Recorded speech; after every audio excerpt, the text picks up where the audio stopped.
Hello race fans, and welcome to the latest in the series of the Graham Brown interviews. And today we're going to be speaking to National Hot Rod star Jason Q. Welcome along, Jason. Hi. And obviously your dad was racing years back, and I suppose it's pretty pointless to ask you under the circumstances how you got into racing, but how did he get into racing, and therefore how did you get into it, kind of following in his footsteps? My granddad used to help out at Stanlake Arena, and from that my dad got into it, and now I'm into it, third generation racer. So he raced at Stanlake, did he? Yeah, he raced at Stanlake, Farringdon and all the sector tracks, the grass tracks, and then he went on to nationals. Right, so what was he racing when he was doing those circuits? He'd done every formula there was, minis, hot rods, he won them all. So you were going with him to these meetings, obviously? Yeah, since I was a couple of weeks old, everyone. Right, so it's kind of in the blood, so to speak. What time did he let you start touching the cars? He used to keep me away from it, I think, but I started racing when I was 10, and that's every 2 weeks since. Obviously, 10 years down the line, I'm still doing it. Yeah, did when you were like a really little kid, did you always think, one day I'm going to be doing that? I think so. I was probably getting up to mischief all places at the tracks, but yeah, I always wanted to do it. And did you always think you were going to be doing something like nationals, or were you just like, I want to get out there in anything, mini stock, doesn't matter? I started in minis, and I could never imagine in a million years I'll be where I am in national odds. I'll be happy if I was at Stanlake racing now. I don't mind where I race as long as I'm on the track in a car.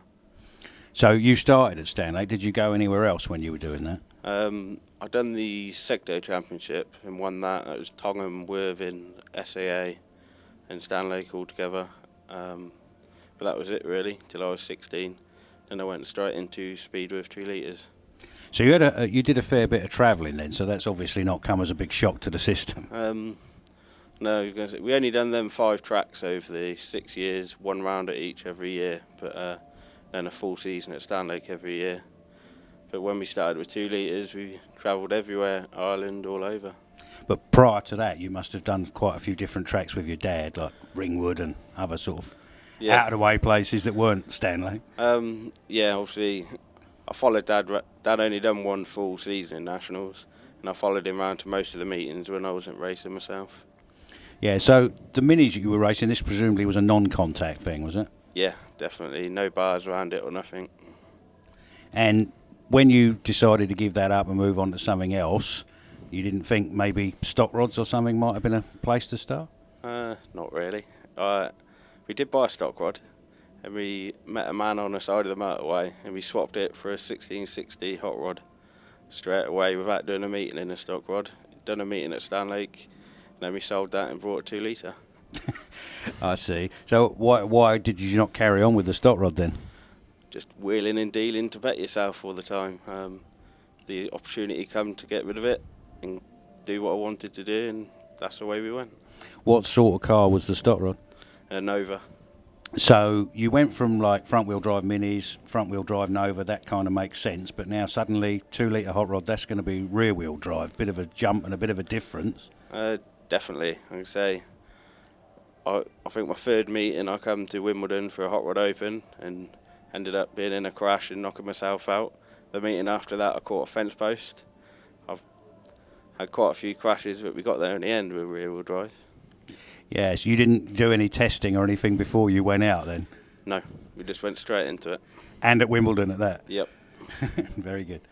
I remember when we used to have the live forum on the National Hot Rods, on the National Hot Rod website. You used to get in there. How old would you have been at that time? 10 or 11. Because I remember you were always getting thrown out for saying the wrong thing. It was good days. A lot of people. I used to say I was going to be world champion one day, and a lot of people used to say you ain't got no chance. One day I'll prove them wrong. Yeah, you certainly are working quite hard at it at the moment. But just before we come on to National Hot Rods, I know you also race bangers even today at Stanlake, don't you? Yeah. That's kind of poles apart from Nationals. Why do that? Because we keep our car on the farm of the promoters for Stanlake, and I always like to go and promote my local track. and with nationals, it's not really a lot of fun about it. It's too serious and involved. I can jump in a banger, and it don't matter if I do 1 lap, a full meeting, 2 meetings. It's just no stress or hassle. You could have a 1300 stock car and do that with probably quite a bit less work. Yeah, but Stanley's 2 miles from my workshop, and yeah. It's easy. It's on the doorstep. Do you think that helps your national hot rod racing or hinders it in some way? Because I hate to point this out, but by my reckoning, you've actually just set a new record for the fastest ever penalty in a national hot rod race of getting disqualified before you'd even officially taken the green flag.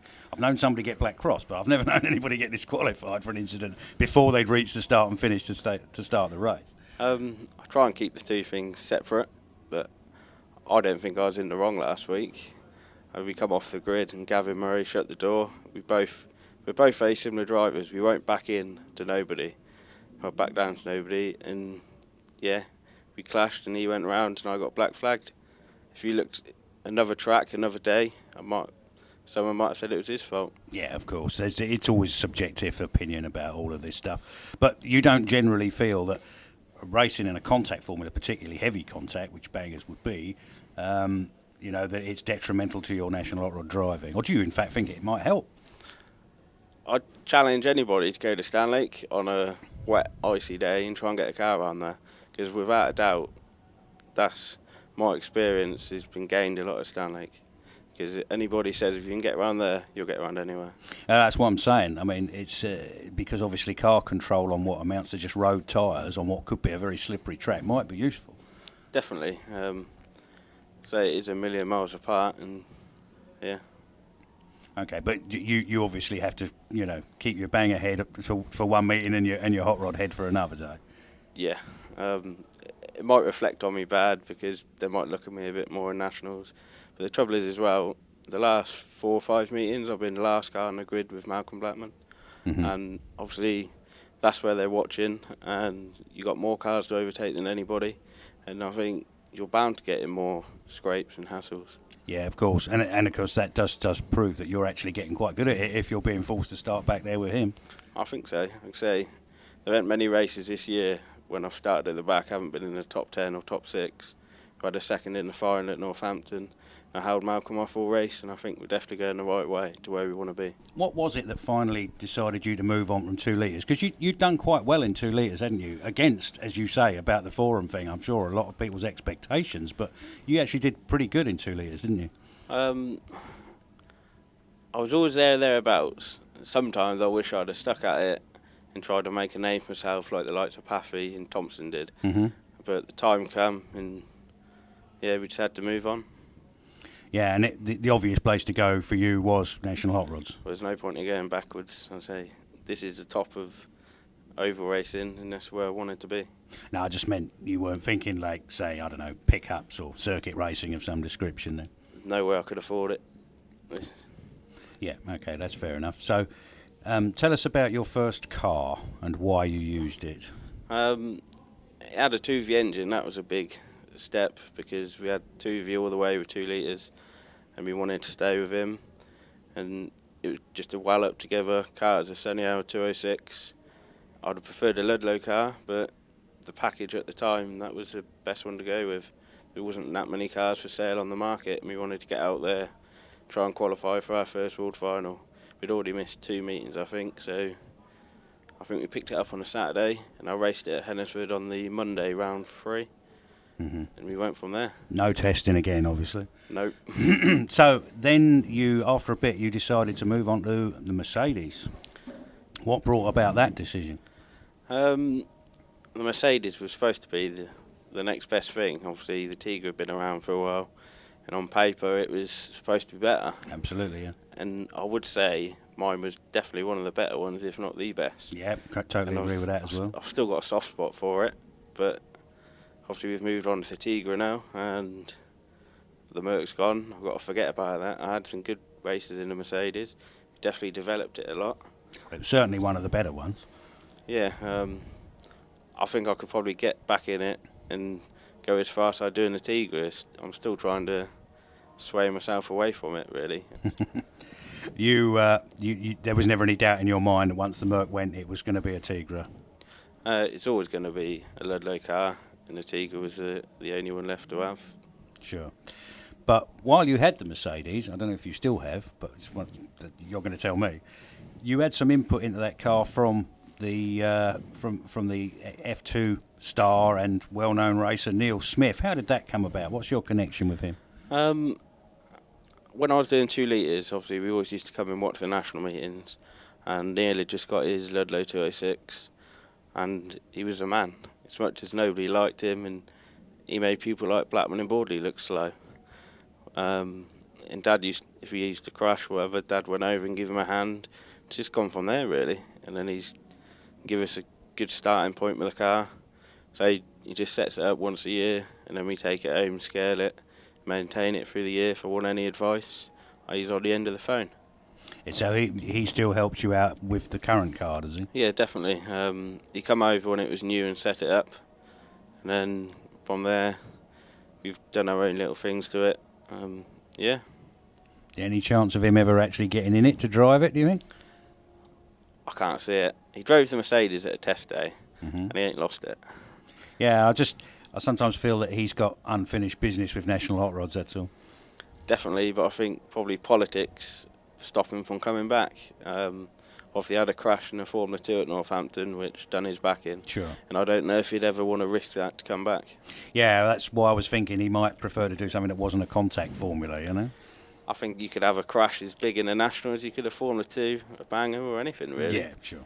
It's something like that's obviously life-threatening, I suppose, and you don't want to risk it for what we do. Yeah, it can be, because he did get his back quite badly hurt, didn't he? Or his neck, one or the other, I forget which now.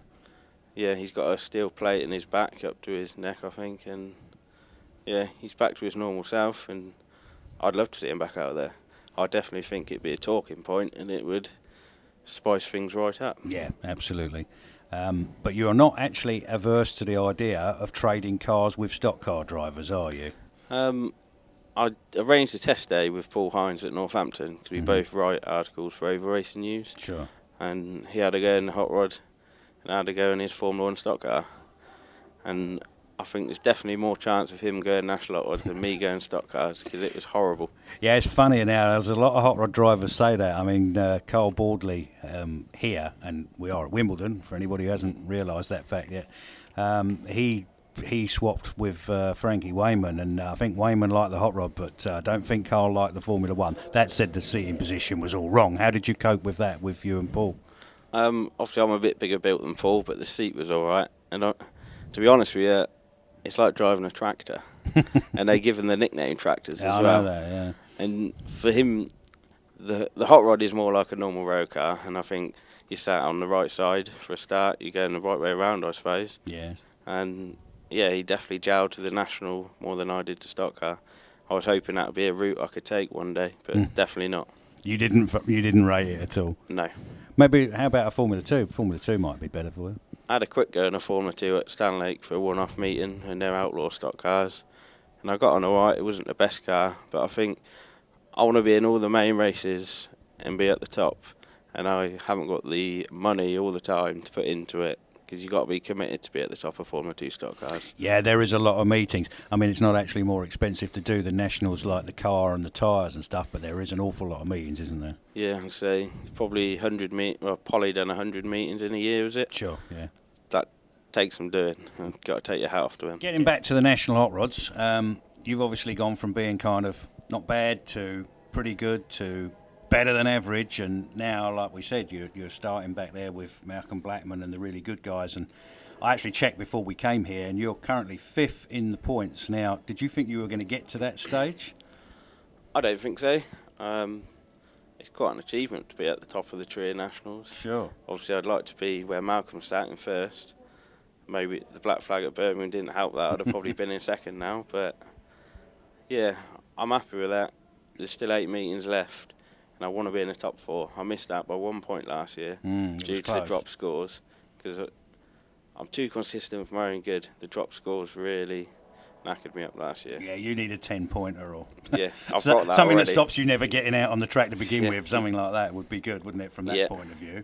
But so where is it? You know, where are we going from here for you now? Obviously, you'd like to be in the top 4, but presumably you have ambitions beyond that. I'd like to win a major championship. So I've won minor ones in 2 litres, but I just want to win some at nationals. Yeah. Well, obviously everybody's sort of holy grail is the world final, but you think you can? 2012 maybe, the Olympic year? I'm not sure. It's some qualifying laps would probably put an end to that. But I think we're definitely getting towards the pace I need. Some would say, to be honest, the national championship or any of the championships you have to qualify through the heats are probably a better one to win, because it's on one day and you've got to That's have certainly 2 as heats. hard. Yeah. Okay, Jason. Well, we wish you all the best with that, and good luck with whichever championships you're in next year. Thank you very much.